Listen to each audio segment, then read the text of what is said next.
नमस्कार, मी नेहा महाराष्ट्र व्लॉग्समध्ये तुमच्या सर्वांचं मनापासून स्वागत करते। आज आपण झटपट होणारी आणि डायरेक्ट कुकरला शिजवून घेणारी अशी सोयाबीनची चमचमीत भाजी बनवणार आहोत। तर त्यासाठी मी 1 वाटी सोयाबीन घेतलेले आहे असे प्रकारे ताटामध्ये। तर एका साईडला मी गॅसवर पाणी ठेवलं होतं गरम करायला। तर ते गरम पाणी झालेलं आहे, त्याच्यामध्ये आता मी सोयाबीन टाकून घेणार आहे आणि आपल्याला हे सोयाबीन अर्ध्या तासासाठी गरम पाण्यामध्ये रेस्ट करायला ठेवायचं आहे। शक्यतो इथे गरम पाण्याचाच वापर करा। तर अशा प्रकारे माझे सोयाबीन आता मी सगळे व्यवस्थितरित्या भिजवून घेणार आहे गरम पाण्यात चमच्याच्या सहाय्याने आणि ते साईडला ठेवू। तर आपण एका साईडला आता इथे वाटणाची तयारी करून घेणार आहोत।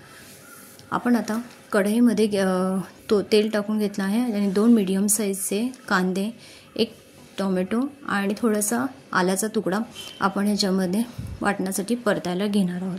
तर इथे मी लोखंडी कढईचा वापर केलेला आहे।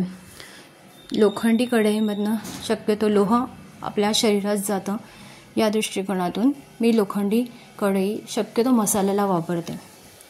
तर आता माझं वाटण मी एका साईडला ठेवणार आहे थंड करायला। तर तोपर्यंत आपण जे सोयाबीन घेतले होते ते सोयाबीन एकदा व्यवस्थितपणे स्वच्छ पाण्याने धुवून घ्यायचे आहे आणि हाताच्या तळ हातावर अशा प्रकारे आपल्याला त्यातलं पाणी व्यवस्थितपणे निथळून काढायचं आहे। तर आता मी माझं वाटण जे तयार आहे त्याची आता मिक्सरला बारीक पेस्ट करून घेणार आहे। इथे तुम्ही पेस्ट करताना पाण्याचा वापर केला तरीही चालू शकणार आहे। तर आता माझी पेस्ट व्यवस्थितरित्या तयार आहे।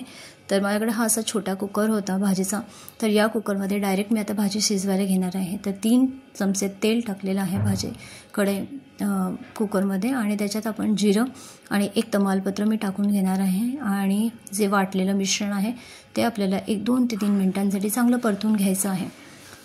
काळा मसाला हा माझा घरगुती काळा मसाला आहे, घरी बनवलेला। तर तो मी अर्धा चमचा घेतलेला आहे।